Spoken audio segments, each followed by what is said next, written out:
Hello, good evening, and welcome to another edition of BoltBlitz Uncut. I'm your host, Booga Peters, and we've got a special edition of the show tonight as we're joined by NFL historian and freelance NFL writer Russell Baxter. Mr. Baxter, sir, it's a pleasure of mine to have you on this show. You have an incredible backstory, and I can't wait for you to be able to share with everybody. How you doing, brother? I'm doing good. It's starting to warm up in Connecticut. For about 3 weeks, I felt like we were in a remake of The Day After Tomorrow. Right. But it's now hitting the low 40s, so there's a fighting chance. So it's something we're celebrating right now. I'll tell you, we hit almost 55 today, and that was incredible because now there's no longer any ice all over the place. And as you already know, because I told you privately, and for the fans out there who are just now finding out, had a little slip and fall accident, which ended up in a mild concussion and a little bit of some double vision. But I did tear my ACL, which surprises nobody who's been a fan of BoltBlitz for a long time. I'm very much accident prone and held together by chewing gum and duct tape, but we're tough enough. And let's take the story off me and get to our guest here, Russell Baxter. Let's just start off with give everybody your backstory and tell us what you're up to now, but you've really got a phenomenal story to tell. Well, the backstory was I wasn't sure what I wanted to do about 40 years ago. And my mother, God rest her soul, always told me I had a lot of natural writing skills. I also had an amazing memory that was God-given. It translated from knowing every state capital to knowing every president in order to watching a lot of the Pittsburgh Steelers where I lived in Pennsylvania, because back in the late 70s, early 80s, football on TV, Booga, was not what it is now, okay? You relied on halftime highlights by Howard Cosell on Monday Night Football. I lived in an area in the Poconos where we had cable TV, so we got all the New York and Philadelphia stations. But the Eagles were often blacked out because they didn't sell out. They weren't very good. You could see the Jets and the Giants. And then there was a Wilkes-Barre Scranton, known for The Office and the series. There's actually a place I used to write for a publication in Scranton. WBRE was the NBC affiliate, and at that time NBC owned the AFC contract, and the closest team was the Steelers. Just by luck for that station, the Steelers were beginning their dynasty in the 1970s. So I wound up learning a lot of football from watching them. And occasionally, then the Eagles got good in the late 70s. And then they were in the Super Bowl in 1980. And then TV started to change a little. Not much, but still started to change a little. Back then there were 26 teams, and we get the Bucks and the Seahawks in 76. And then now we're up to 32. So things have changed a lot. And now we're all Dick Tracy. We can watch, watch football on our watch. We can watch football on our phone, all that different things. But I'd go back to the old school era where you learned it a different way. Anyway, in the mid 80s, I started writing a newsletter. One thing led to another. I built a resume. It wound up in the hands of a man, people who know ESPN, the late, great Howie Schwab, wrote for a paper called College and Pro Football News Weekly. At one time, they employed a gentleman named Mike Francesa, and he did stuff for the publication as well, and other noted writers. And Howie took a chance on me because he liked my cover letter, because I didn't have a lot of experience. A couple of years after doing stuff, Howie had left. He had gone up to ESPN with a bigger role, recommended that I help. They were just gotten the NFL contract in 1987. In 89, I was contributing from afar. I was faxing notes. We didn't have email in 1989. Right. So 87 was a strike year too, wasn't it? 87. Yes. 87 was my first year. Was 87. I got hired out there, and then they laid me off after the season. So I'm like, oh, hey, Mom, I made it. Top of the world. Well, can I come home? Shit. But I stuck it out. And eventually, I met a gentleman named Bob Rauscher. He brought me aboard the project. Met Chris Berman and Tom Jackson at the Hall of Fame one year. Went on to spend many years with them. And my role grew and grew and grew. It went from just doing notes for his work on for like 10 people to doing notes for the entire company, got involved with the NFL draft. It became a full-time position, did ESPN, the magazine, anything connected with the NFL, I had my hands in. Total of 22 years with the company, grand experience. Different company now, as you know, a lot of people will talk about, but I can tell you from going to various golf events in which we have had charity events for some of the people who have passed in our lives and so on. There's a lot of love. There's a lot of people who really miss each other. We've had a couple of reunions over the last 10 years, but I was lucky. I was able to jump right back in, and I did Bleacher Report, and I did anything I could write for, and did CBS Thursday Night Football for a year on the road with James Brown and Bill Cowher and Deion Sanders, and got to see Phil Simms on occasion because I worked with Phil 1 year at ESPN, and then he went off to NBC. So you keep on connecting the dots. I say this in an amusing but a blessed way. I consider myself the Forrest Gump. It's beautiful, though. A profession. Backtrack, though, because from my childhood, back when ESPN was great, I believe that you're one of the reasons why it was so great. Oh.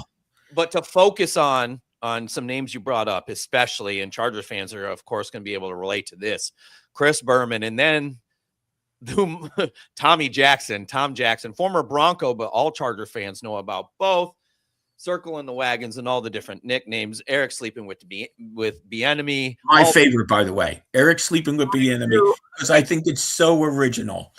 It's so original with them, though. And I mean, you told me pre-show about the relationship that you guys had and how special it was, but you did a lot to kind of fuel that, and your impetus on making sure that being right was what was most important, and it was all fact driven. I think that really had a lot of success back then, and we're kind of in a different place now. But let's turn the clock back and go back to being with Chris Berman and Tom Jackson, please. Well, I was lucky. The first year I came up there and helped out with NFL Primetime, I was kind of in the background, and graphics and information was done differently. We had a researcher for the show. I kind of hung around the newsroom, and I helped out with handwritten graphics, and then they had to type them in. I think I still have some of those sheets laying around in my basement and so on.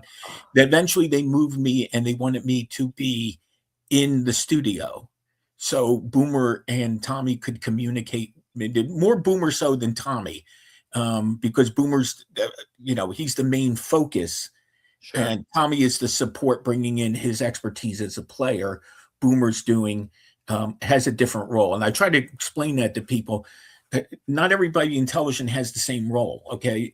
Most NFL players on our show were analysts. We had Mark Malone for a while. Mark Malone was actually a host, which was a totally different role. And that was fascinating to watch. But first off, Chris is a tremendous writer. Second off, his historic knowledge. There were times that my later years there, I'd be in a room with him and Bill Parcells, who did a couple of stints with us. And you want to talk about history lesson. Russell, just listen. And that's how I learned football. I learned football from the guys who played, not from the guys who yell. Yeah, or wrote about it. And I work with great writers, too. Don't get me wrong. Sure. Informed writers. But, I remember working a draft one year, Booga, with Jimmy Johnson. Now, Jimmy Johnson's influence on the trade chart and all that stuff. The chart is his. It's literally called the Jimmy Johnson chart. I sat in there, and it's not, you don't try to, hey, there's Jimmy Johnson. I know more about football than he does. No, you don't. No. Listen to what he's saying. This is how you learn. Okay. Not everybody felt the same way I did when it came to that, okay? But Chris and Tommy did, because they knew I would never, for lack of a better word, I would never put them in harm's way, okay? If it was double checking, if it was triple checking, now that's not the saying we didn't make a goof. Every once in a while that happened, but it wasn't for a lack of trying. Yeah. Tommy brought something to the show. He played 14 years in the league. As a human being, he's number one in my book, okay? And it's a short list. I've got a lot of number ones, but he's certainly there. The passion he brought on the field is what the passion he brought to the show. It translated well from the field to the show. Well, yeah, and their chemistry on the show just grew and grew and grew. And I'll tell you one of the things that I was always so impressed with. We'd be in the room watching the games. We're eating, we're laughing, we're telling jokes. We have occasionally coaches or players come up and sit with us. I can only imagine what they were thinking. I got to work with some great coaches. I got to work with some great players. Still keep in touch with some of them, various ways on social media, or see them at the Pro Football Hall of Fame, which I've been going to pretty religiously for about 35 years. I was going to ask you that one. I'm glad you brought it up. Oh, yeah. Great time. And I always say, listen. I would tell the younger researchers, listen to what they're telling you. Okay. I remember one, but my credibility was more important to me because it was important to them. Okay. So right. Tommy would often say to me, listen, blah, blah, blah, told me this number, but I'm not going with it unless you verify it. Okay. That was something. And people knew how I was in the meetings as well. And it wasn't about me. It was about making sure we were on the ball.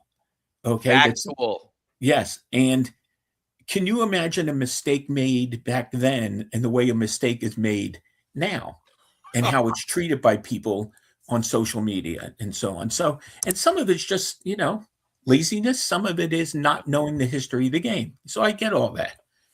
As I like to tell people all the time, I'm old -er. Okay? Right. Old -er. Okay, not old, but older. In that order. Make sure to include the hyphen. That's exactly right. So, but doing the show, I was actually in the studio with them for 16 years, never missed a show. Just a grand experience. And let me get back to my point about the beauty of the show. So you're up there for about 5 hours.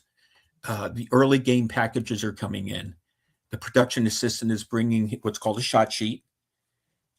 They're rolling the tape, and they're making sure the shot sheet syncs up. Okay, because it's strictly facts. Blah blah blah has the ball. Blah blah blah time left. That's what's on the fact sheet. Okay, it's not up to Boomer and Tommy to add their perspective. Boomer to add those funny nicknames. Tommy, who remember, it used to be from Louisville. Yeah, and it became so natural. Then, now you're in the studio, Booga, and the late highlights are coming in from the 405s and the 425s. Yeah. Now, Chris and Tommy are not seeing those highlights, so they're going what's on the shot sheet. Okay, and you'd never be able to tell the difference. Okay, the early games they saw in advance. The later games you didn't see in advance because they were still cutting the highlights while we were doing the early part of the show. And that is what made the spontaneity. And if you could never tell the first half hour of the show and the second half hour of the show apart, even they were totally put together in a different way.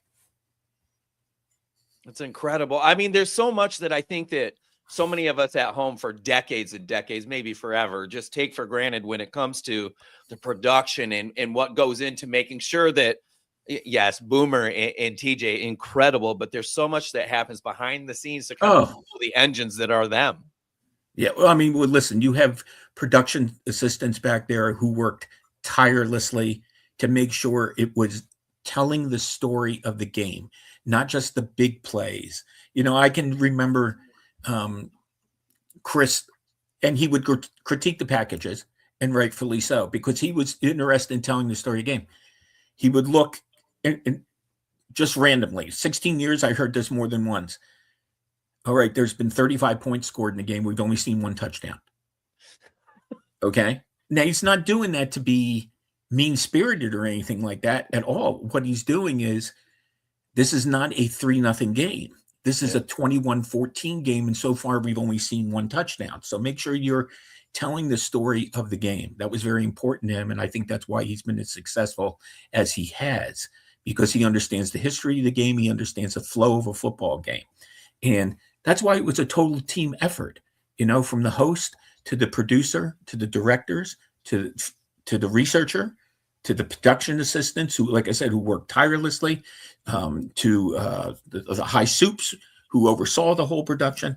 And, the only thing I can really compare it to, and it's done in a different way, is the admiration I have for Red Zone. Yeah. And that's a totally different, incredible job. Totally different thing. And I got a chance about 4 or 5 years ago to meet Scott Hansen out in Canton. And it was very, very funny because, there are numerous people over the years who worked at ESPN who went over, obviously, to the NFL Network as well. One gentleman that stands out, his name, you hear his name every week on Red Zone, named Alan Flowers. And he was a producer over at ESPN, and he's still doing Red Zone. And I go up to Scott Hansen and I said to him, I said, "Hi, I know you don't know who I am, but my name's Russell Baxter." And he said, "I don't know who you are." And I said, "What?" And I say this, I was very flattered, but a number of the people I work with at ESPN obviously talked about me for some reason. Sure. Well, and it's funny, and Scott and I have developed like kind of a Twitter relationship. If I see something on TV that I think he might be interested, I'll shoot him a message, and he always responds. And so on, like, maybe not in the middle of the show. So I enjoy having that because I want people to enjoy football. I enjoy football. I want people, I'm not out to correct everybody. Okay. I'm not out to embarrass anybody because I make mistakes too. That's not what this is about. This is about telling the story of the day or telling the story of the season and putting it in the right perspective. Not everything that happened this year was the greatest thing in NFL history. Right. Okay. If you see me respond to some of the things on Twitter, sometimes it'll be followed by 106 seasons or 105 seasons. I'm like, come on, people. 1920, I wasn't there, but sorry, folks, can't really recall. But there's a fun aspect of that. Okay. I try to do it in a jovial way. Okay. And not a scolding way. And just remember what we're watching here. Okay. I have great admiration for these players. I have great admiration for anybody who, like I did, found something that's not really a job. Yeah, right. Okay. And that was something my mother always wanted because she came up to visit. My parents came up to visit me at ESPN a couple of times. And my mother said to me, she goes, "Do they know you would do this for free?" I said, "Mom, no. And you're not going to tell them." So I love it. Hey, I'm not trying to put you on the spot. So but I'm gonna do this because the fans are going to want to know this. We talked about the good old days at ESPN. What the hell happened? Why is it not great at all anymore? I don't know. I mean, I've been going a long time. It'll actually be 15 years for me in March. And I think it's the culture. And you see it with a lot of, it's more about takes now. Hot takes. I've got this take. I've got that take, and for some, I think people think you're more educated and more correct if you talk louder. Okay. Yeah. No. Now, it's just a different direction. There has to be some sort of a shock element to it. And I don't know, because when I was at ESPN, listen, there's a difference between constructive criticism and personal insults and name calling. Yeah. Okay. That's two totally different things. If the guy dropped the ball, he dropped the ball. Okay. Today, he dropped the ball. They should cut him immediately. He's a bum and he's exactly. Yes. Which is fueled, I think that's fueled by two different factions. One that's been around forever, the better. Yeah. Okay. And one that's been more recent, and that's the fantasy football league owner. The instant gratification society we're in too doesn't help. It's different. I mean, I'm not a blanket statement person. Okay. Sure. But it is different than when we were there. And, that also, I think, had to do with the fact that we were more mom and pop back in the early days, and I wasn't there at the very beginning. They started in 79. And in 89 is when 1979, was their first year, 89.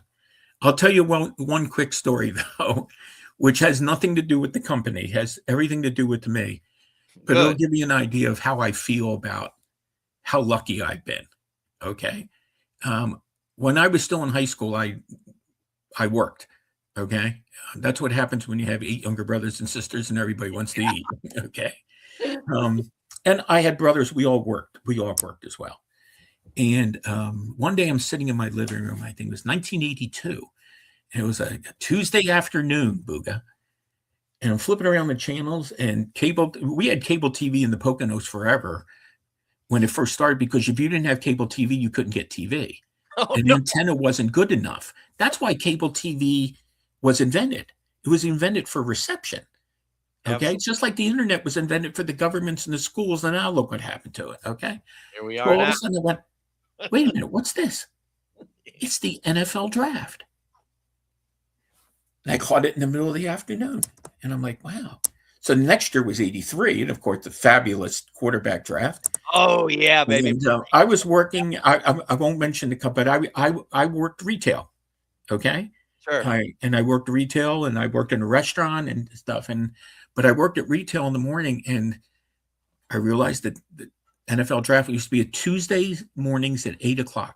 That's crazy. And ESPN ran it for 10 hours with a bunch of folding tables. And, Chris Berman was just kind of getting involved. Bob Lee was involved. Howard Balzer, Paul Zimmerman, all that. And I said, wait a minute, I can't miss this again. So I started to not feel good on Monday night, if you know what I mean. Sure. Gotcha. And I told them, and I had to work Tuesday, and I would say, oh, and they're like, Russell, are you okay? I said, oh, no, I'll be fine. I'll be okay. Well, I'm known as a very honest person, but I did that for about 3 or 4 years. So just so I could watch the draft. Yeah. Okay. Fast forward to 1991.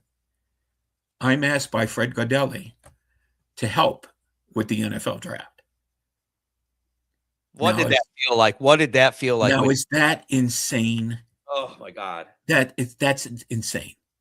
Okay. All those years of watching it under false pretenses, by the way.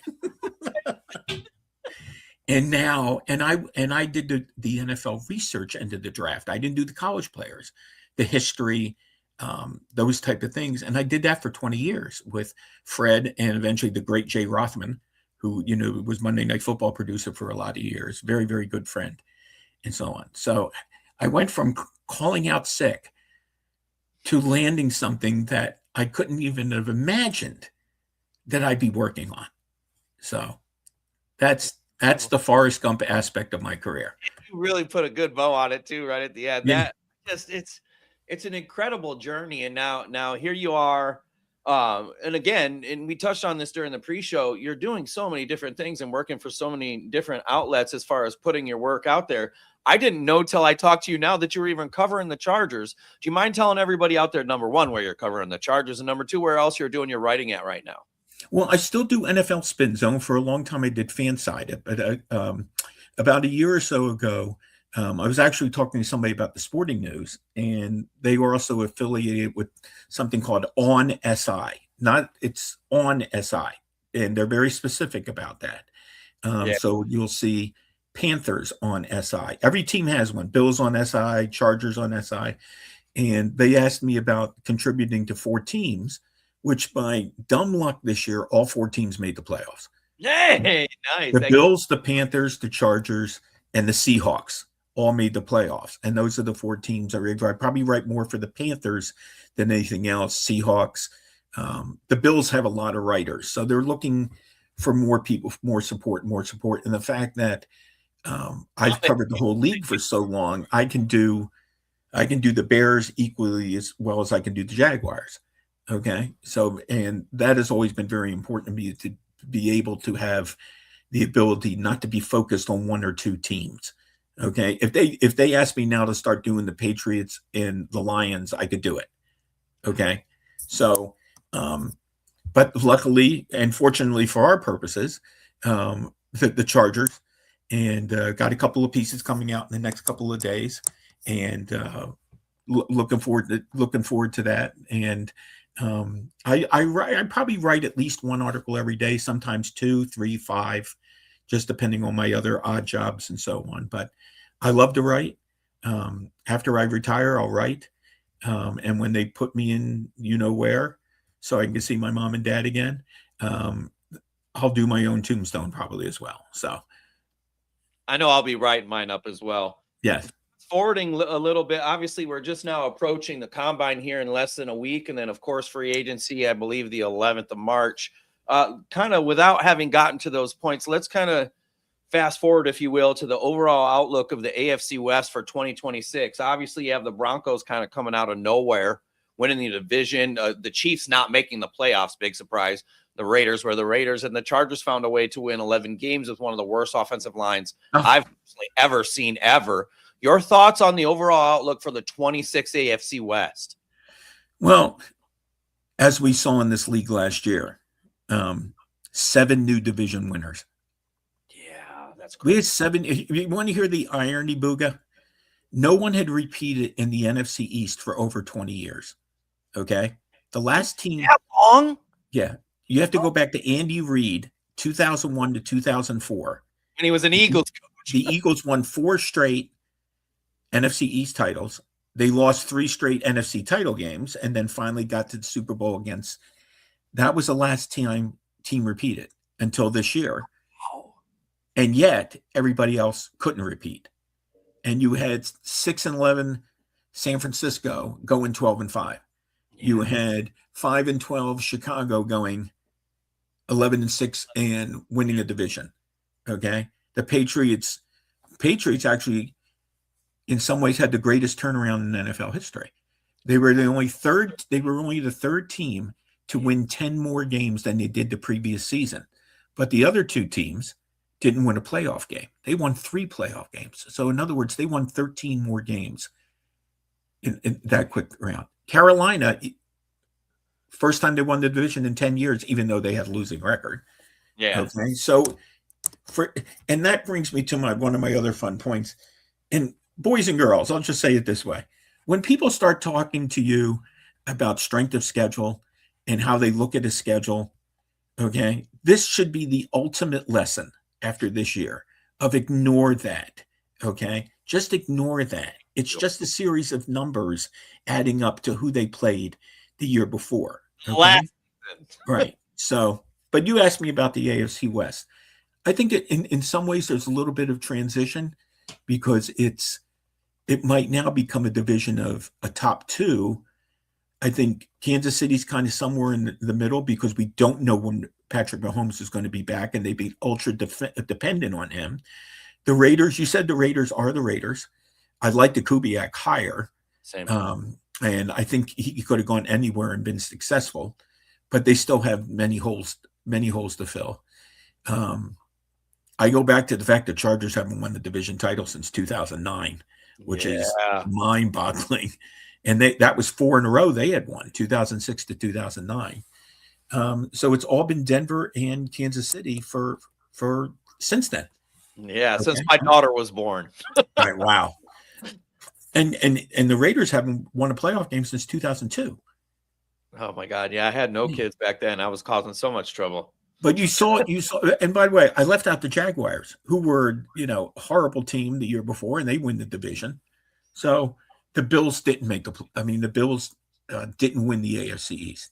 The Ravens didn't make the playoffs. The Chiefs didn't make the playoffs. The Lions did. The top 2 seeds in the playoffs a year ago, neither one made the playoffs. Even made the playoffs. No, It's weird. So how do you look at a schedule in May and say, do the old Mike and Mad Dog routine of win, loss, win, loss. Hey, that's a loss, Mikey, and have it all figured out. So I've never understood that. So no, well, especially before anybody's played any games and the rosters are solidified or anything like that. But everybody nowadays, we're all in the business of trying to predict what's going to happen or project it to some degree. I think that one of the reasons why I appreciate folks like you, and especially you as an individual, is you're not floating out any BS. It's literally the facts and the stats, and that is what matters.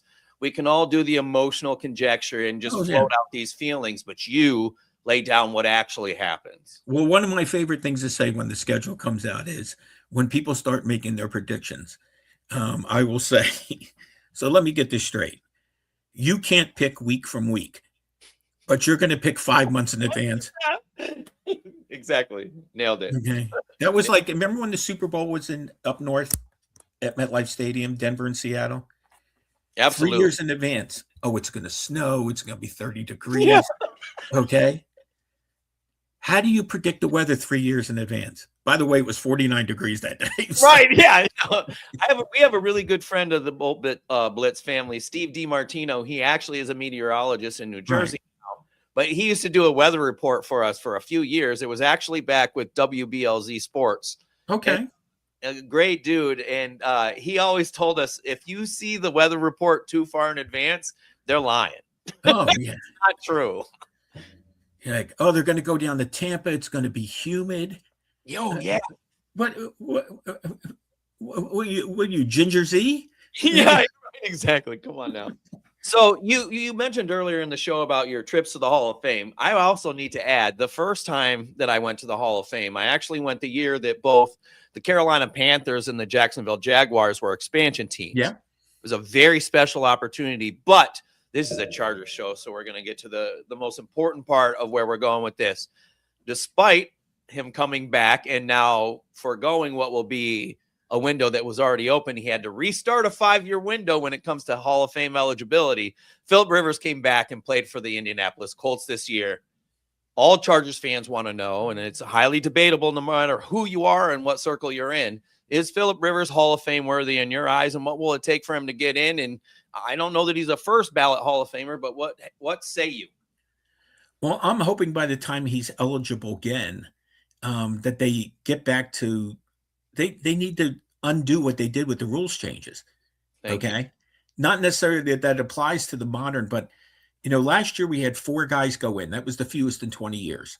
Okay. This year's 5 guys are going in. Okay. I think 5 guys, I think burger, to be honest with you. That's a hamburger, 5 guys. Yeah. So, in any case, the class going in this year, by the way, is very, very good. Don't get me wrong. Sure. Okay. And I never understand, how could the leading scorer in NFL regular season and postseason history not be a first ballot Hall of Famer? Wow. I mean, that just, it's a dumb comparison, but I'll make it anyway. Please.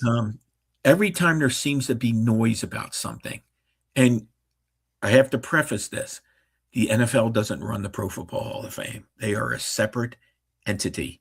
Completely separate. That's very serious, by the way. Yes. Rather than just floating that out there, they're completely different entities. Yes. The NFL doesn't have any impetus on what the Pro Football Hall of Fame is doing, at least on the outside, for sure. Yes, I remember being at ESPN and somebody went to NFL Hall of Fame, and I said, "No, it's Pro Football Hall of Fame." Because what's the difference? I said, "I guarantee you're not going to put that on the air." Okay. Yeah, right. And he didn't. So, and it is important. And I've been going there. My first class that I went was 1989, Buga. It was Art Shell, Willie Wood, Mel Blount, and I was there for Terry Bradshaw's very funny, emotional, wacky speech, what I wouldn't give to put my hands under Mike Webster's butt one more time. One more time. I knew you were going to. Let's go. Sorry. And then, of course, years later, Mike Webster got put in, and Bradshaw came up on the stage, and they reenacted and so on. And that's even different now. It's in the stadium, which changed when Jim Kelly went in 2002. It used to be on the steps. It used to be at 11 o'clock in the morning on a Saturday. The Hall of Fame game was 2:30 in the afternoon. That is, but in a good way. But they've overthought the voting. It's like the NFL overthinking the Pro Bowl. Okay. It's like the NFL overthinking postseason overtime. Okay. Sure. Leave it alone. You should have left them alone. Okay. There was nothing wrong with sudden death. Okay. I loved it. There was nothing wrong with that. 60 minutes. Whoever gets it, let's go. Right. Get paid to play defense or offense. That's exactly right. That's exactly right. So, but the Hall of Fame is, I've gotten to know some great people out there. I'd be remiss if I didn't mention the name a gentleman named Joe Horrigan, who is just a great man.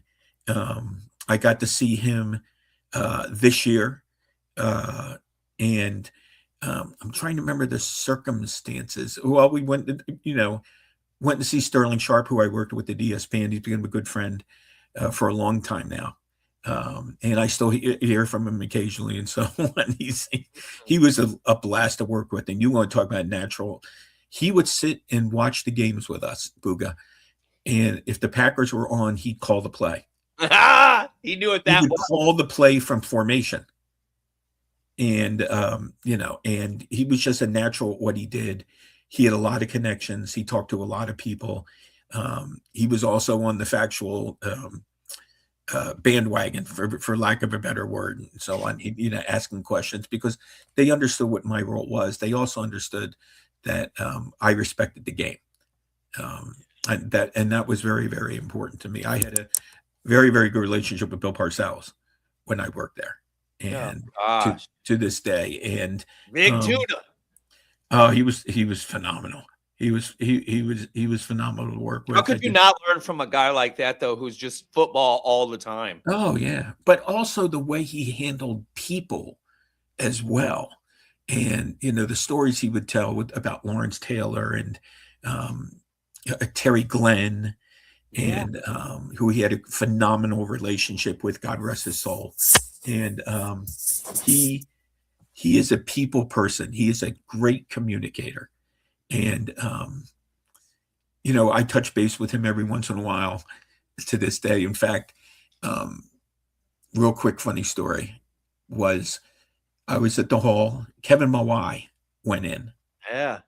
And I remember telling Bill, or Coach Parcells, a long time ago, I said, and I texted him that day because I think Kevin mentioned him. And I said, I always felt that the reason you signed Kevin Mawai as a free agent away from the Seahawks was to block Zach Thomas, because that was the classic center middle linebacker. Yeah. No, not within 2 minutes, Kevin Mawai started talking about Zach Thomas. Okay. That's incredible. And either the year or the year after that, Zach Thomas was in the Hall of Fame. Yeah. Jeez. Because Bill understood people, still understands people. He understood matchups. He understood history. I mean, he was a real history buff. I can remember TJ going and spending time with Bill before the 2000 draft. And I bring that up for a reason, because that's still the only draft in which a team drafted 4 players in the first round. Oh, help me. Who? Chad Pennington. Oh, the Jets. John Abraham, Anthony Becht, and Greg Ellis. That's the Cowboy. The first rounder. I'm screwing up the fourth name, but John Abraham for sure.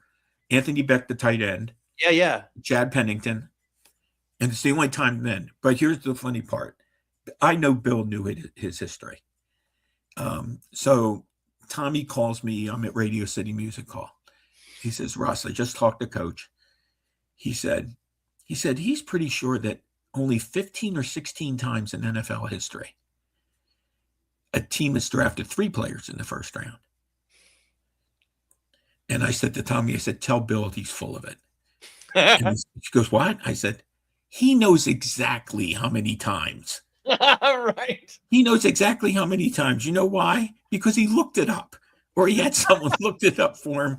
And whatever it was, 15 or 16, Booga, he was spot on. He was right on, because I know he looked. I love it. Okay. Which, I mean, I just thought that was phenomenal.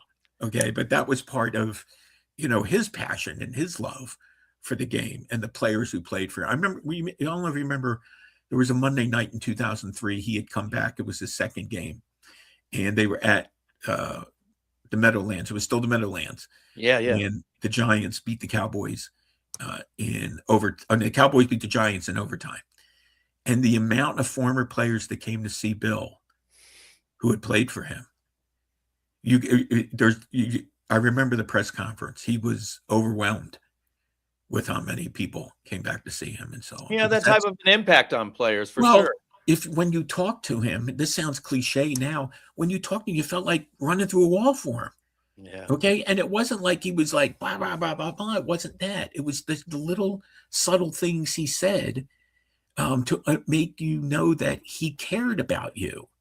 Okay, not to say he didn't have some classic back and forth with Phil Simms on the sidelines, Yeah, you know, but we've seen some of that. That was yeah, fun to watch. yes, yes. I think he told Phil to, you know what, sit down one night at He did. Indianapolis on a Monday night.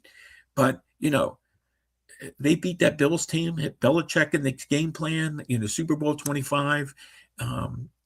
He's still the only coach to take 4 different teams to the playoffs. It's crazy. And he wasn't the coach, but you'll remember he was the director of football operations when the Dolphins went from 1-15 to 11-5. That, by the way, that's one of those 3 teams I mentioned that won 10 more. Tony Sparano was the head coach. I couldn't think of his name. But that's one of the 3 I teams could see I the mentioned. mustache and the glasses. Yeah, that was one of the 3 teams I mentioned that won 10 more games than the previous season. Jeez. So he was the kid. He was the renovation project. He got the Giants to the Super Bowl in year 4. He got the Patriots to the Super Bowl in year 4. He got the Jets to the AFC Championship game in 2 years. Yeah, I was a part of the wrong end of that as a Chargers fan. Yeah. Good Lord. No, honestly, it's so, and I don't mean to sound naive or ignorant. It's so difficult to even recall how much of an impact he had on the game after what he did as a head coach. You're talking about the stories that he has to provide via Phil Simms and Lawrence Taylor. My God, they're good. Harry Carson, Carl Banks. I mean, there are Dave Butts. There's so many guys that were on those teams. I mean, incredible players, big names, and big personalities. The amount of information that he's taken in and been able to kind of provide for everybody on the way up. Clearly, he did that type of a thing to help provide and build a foundation for these folks to move forward. And like you said, a 1-15 Dolphins team to the playoffs. I mean, that's insane in one of however many teams, and the only coach to take 4 different teams to the playoffs. That's incredible. Yes. But he still did those things, building organizations as well, that people don't talk about enough. Yeah. And, Bill was pre-salary cap. He was pre-free agency, and then he had to adjust to that. His first year with the Patriots was 93, which was the first real year of free agency. 94 was the cap. So he learned that part of it as well.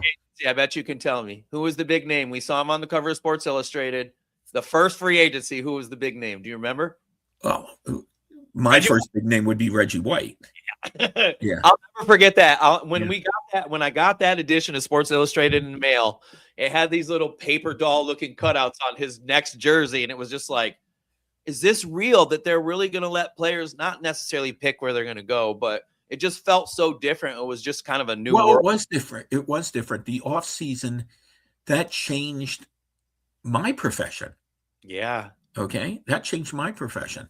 Because there was nothing to talk about. The draft, and the draft didn't get the coverage that it did now. So the draft has become full time. Now we do mock drafts in week 7. I know, especially if your team sucks. Absolutely. Yeah. Let me get you on this, because this is important too, because I really want you now, especially that I know that you've been covering and writing about the Chargers for several publications, but your thoughts on Mike McDaniel as the new OC there under Jim Harbaugh with the Los Angeles Chargers. What type of an impact do you think that has on the draft, and what do Harbaugh, Ortiz, and now Mike McDaniel along with Chris O'Leary, what are they looking for, do you think, coming up here in this draft in a month and a half? Well, to me, and listen, you can point to to his injury situation, and some other shortcomings, and the fact that, in 2023, they'd had that explosive offense in Miami, and then all of a sudden there was a part of the game that was changed for them, a little subtle rule change, and it didn't seem like Mike McDaniel necessarily adapted all that well to that. And this is just from afar, okay? Sure. And there were times last year where they looked like they wanted to be a power football team down in Miami. And then they'd get down near the goal line, and some of the play calling was very suspect, to say the least. I think it became maybe somewhat overwhelming for McDaniel. He had gotten to the playoffs the first 2 years. that he was there, and then they kind of fell. But I think they were built to be an explosive offensive team and more of a finesse team. And finesse, we find out every year. Ask the Chiefs last year in the Super Bowl and ask the Patriots in the Super Bowl. Beating you know what out of somebody, it carries well. Okay. And I don't think the Dolphins have been a physical football team for a number of years. And that can only take you so far. Yeah, sure. And despite it is a quarterback-driven league, okay, well, I got news for you. The 18-wheel semi is the defense. Absolutely. Okay? And last year, the number one defense in the league was the Philadelphia Eagles. They won the Super Bowl. This year, the team that gave up the fewest points in the league were the Seattle Seahawks. They won the Super Bowl. Yeah. You go back and look at the numbers. Defense, you better have a defense to show up eventually.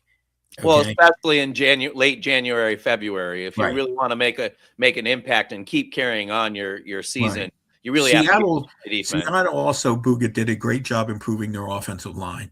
They got Grace Abel in the draft. They still had some shortcomings at right guard. They have an underrated left tackle in Charles Cross. But they came together the second half of the year. Kubiak had them running. Was their last 12 games, I think they averaged 138 on the ground per game. Ooh, yeah. Kenneth Walker was a big part of that. Charbonnet was a big part until he got hurt. And you combine that with a defense that gets after people. And then you combine the fact that Sam Darnold didn't turn over the ball the last 4 games of the season, which were all against playoff teams. Yeah. I mean, Seattle got very battle tested in the playoffs. If you think about how their season closed, okay, they closed out by playing the Rams and the Panthers and the 49ers in the regular season.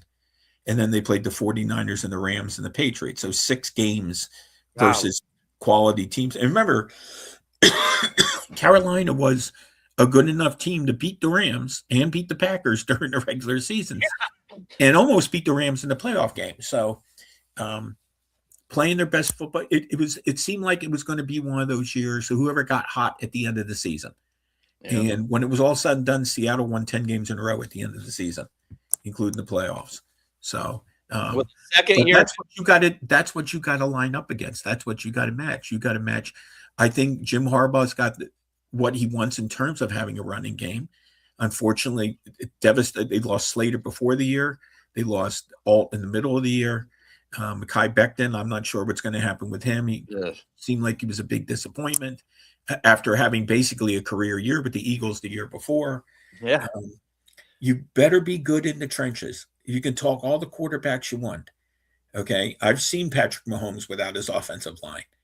Okay. I've seen a lot of quarterbacks without a good offensive line. John Elway struggled behind his offensive lines. Okay. It's not a one-man. This isn't handball and it's not tennis. Yeah. And I know it's quote unquote sexier to just talk about the quarterback position, but ultimately it's going to be, and then all of a sudden it dawns on somebody after 21 weeks. Hey, they knew how to run the ball and play defense. Okay. Yeah. What do you know? No kidding. All this time. No kidding. It's only been 106 years. Okay. Yeah, is that it? Yeah, that's it. Is that it? Bax, as I like to call you, because you and I have known each other for quite some time, of course, online. I'll run into you at the Hall of Fame one year for sure, especially when my guy Phil gets in there. And he will. And by the way, he will get in. They just need to tweak and get back to. And here's what I'll say about his candidacy, because you asked me and I probably didn't answer the question. That's all right. You're good. And it's the same thing. It's the same thing with Eli. There's so much focus on what they didn't do. Okay. But in terms of longevity, these guys played and started in a lot of consecutive games. Okay. And there's a lot to be said for that. Okay. Yeah. You were allowed to hit the quarterback during their careers too. Yeah, that's right. Okay. And, Justin Herbert, I'll tell you about getting hit this year. I mean, my goodness. Okay. 60 times in sacks. That's just the sacks. That's 54 in the regular season and 6 in the playoff game. And he ran for his life. You know who he was this year? He was Josh Allen. He totally was. He was Josh Allen in his rookie year in 2018. He was running for his life. and he gutted it out. And I think coaches and players and fans realize that, and that's why he wound up getting a Pro Bowl nod. Not after the fact. Okay, he was a Pro Bowler elected because of the guts that he showed. So that longevity, there's a lot to be said for that. And to me, Eli is in that as much as that as he is a pair of Super Bowl wins. I mean, because if you go back, if you're going to really break down Eli, they won 4 playoff games in 2007, and they won 4 playoff games in 2011 when they won those titles. And the Giants and him never won a playoff game any other time. That was it. Just that 2 runs of games, yeah. Right. And then Phillip Rivers, another longevity guy. As much as I remember everything about him is his passion, his outspokenness in a good way. Playing the AFC title game in 2007 in Foxborough with a bad knee. Okay. That's a football player. And the fact that people will say, he got off the couch to play this year. I take it a different way. He left recess. Okay. Yeah. Oh. He left recess. He left in the middle of football drills with his high school team and went out there and performed fairly decently. And how can you ignore that? Okay. How can you? I hope it helps us. Do you think it helps his case with? I think it definitely helps his candidacy. Just like I think, and I never thought he was immediately Kurt Warner. Kurt Warner's in as much as for story as he is his career in numbers. Okay. True. But his story is endearing. Okay. What was that? Iowa Farmers? Yes. Well, he was actually in training camp with the Packers. People forget that in 1994. And he wasn't there very long. He was cut in August. Then he went on and did the other leagues. Then he shows up back in the NFL. And then the Trent Green injury, and then the miraculous season. Then they get back to the Super Bowl. But then, you guys, there was a dip. There was a dip. He played for the Giants. Okay. And there was like a donut hole for Warner. And then all of a sudden, Arizona, and they're back in the Super Bowl again. And for a long time, he had the 2 biggest passing yardage games in Super Bowl history. Okay. I would also like to remind people he also threw 2 pick sixes in the Super Bowl. Okay. One to Ty Law and one to James Harrison. Okay. So none of them are without flaws. Okay. There is no perfect. Tom Brady was on the losing end of some Super Bowls. Tom Brady threw for 505 yards in the Super Bowl and lost. Okay. As a buck. Yeah. Yeah. So, but yeah, I think that's a great question. That'd be a great question to ask him, but I don't think he'd answer it because I don't think he's thinking that way. Okay. But when the time comes, okay, 5 years from now, and he's back on the ballot, that's a great question to ask. Love it. Okay. Well, I mean, how many of these former players, and I think that, you've been around the league as much, if not more than anybody who's listening.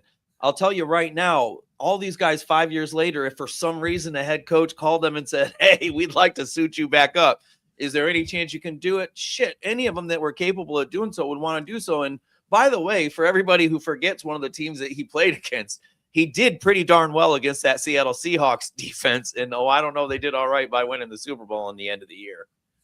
No, but if I remember right, the Colts held them without a touchdown. 18-6. Yeah, so the defense played well too. Yes. Yeah, he threw a pick late and so on, but he comes out there and 18-16. Okay. Yeah. Which is not to be confused with the first year that Phil played in the NFL, 18-16. Number of children somewhere in that range. That was inevitable. Okay. Yeah, of course. That was too easy, I'm sure. But what a great story. What a great story already. The only thing I'm disappointed in is I thought it would, and as it turned out, it didn't happen anyway. It wasn't going to happen. But I thought it would have been fitting that Eli and Phil went into the Hall at the same time. Yeah. That'd have been cool. They are forever knotted with each other. Okay? They were forever knotted with each other because of the unusual circumstances in the trade and the trade of rights. They never played for, and Eli played his whole career with one team, and Phil until 2020 played his whole career with the Chargers. And then, the Colts and the cameo, 2 cameos. Yeah. So, 2 separate cameos. two separate cameos. Bax, we ran over, but you've been kind enough to just keep blessing our ear holes with all this information. As we exit out the show, is there any charities or any projects that you're working on now that you'd like to mention? And then if you could on the way out, please, again, remind everybody where they can find your work, especially on the Chargers and the other writings that you have going on right now and going into the 26th season. Well, no, I'm focusing on the SI stuff. And NFL Spin Zone, which I don't do a lot of. I had a couple weekly columns I did called Food for Thought and Key Stats and a bold prediction, which I did half decently with some of them, and hopefully do some summation stuff over the next couple of months. Looking at free, I'm more of a reviewer than a previewer. Sure. I like to point out things. I'm not a draft Nick. And I don't have the time to watch college football. Okay. My goal is, well, they gave up 150 yards rushing. Here's a perfect example. Carolina last year, in their last 6 games, gave up over 200 yards rushing in each game. Oh. They finished the season as one of the worst run defenses in NFL history. So if somebody asked me what would they need? Yeah, I got you. Interior. I don't know who the interior guy is. Okay. They've over the last 3 years have had 89 sacks, 10 less than the next worst team in the league. Okay. Well, they got rid of Brian Burns. That's one of the reasons why. Well, that's exactly right. And they haven't. And the funny thing is, you said that the last time they drafted an edge rusher in the first round was Brian Burns. Yeah. Okay. In fact, Carolina's drafted 4 straight years first round offensive players, not defensive players. It was Tet last year, Bryce the year before, and I can't go back any further. Well, no, but year before that was Xavier Legette. Legette, gosh darn it. Right. I love listening to his interviews, by the way. I can't understand them most of the time, but they make me laugh. Yeah, I hear that a lot from people, as a matter of fact. And then Bryce, and then one of the tackles they got. Oh, Ekwonu. I'll butcher the name. Yeah, no. You're right, and I'm not going to butcher it either. We're not going to do that. We're not finished. No. So they haven't drafted the defensive player since J.C. Horn in the first round. And so real quick, because I was in the Carolinas for quite some time. I was in North Carolina for almost 8 years. J.C. Horn, phenomenal guy from South Carolina. How'd he perform this year? Yep, did pretty good. Second straight Pro Bowl. Yeah, pretty good. Yeah, well, I think him and Jackson are a pretty underrated duo. Yeah, sure. Mike Jackson kind of bounced around the league, and I think he's found a home in Carolina. So, they went from giving up the most touchdown passes in the league, 35 to 20. Oh, that's huge. That's a big. They went from giving up 59 offensive touchdowns to 40. Yeah, and did it with a pass rush that was worse this year than it was the previous year. So there's some sparks there. Well, and I know that, so I shouldn't say I know, but everything I'm reading regarding Carolina is they're going to address the pass rush. I know that the Chargers also are going to have to do so because they have Khalil Mack unsigned, and then Odafe Owe as well is going to be a free agent. Your thoughts real quick before I let you go. Who comes back, one, both, or neither? I think Mack will be back. Ooh. And I think Mack's the guy you want to come back. I think the other guy is going to get a big offer. I think he's going to get priced out. And eventually they're going to, I'll butcher the other name, Tuli Pelotu. They're going to have to address him because he's coming off a monster year. 13 and I think that he's somebody they need to get done before next year. Yeah. Okay. I think he's worth more investment. Let the other guy, don't let him walk, but I don't think you break the bank. I don't think having a Khalil Mack on your roster is never a bad thing. He's proven that. He's proven that in 3 different stops. Yeah.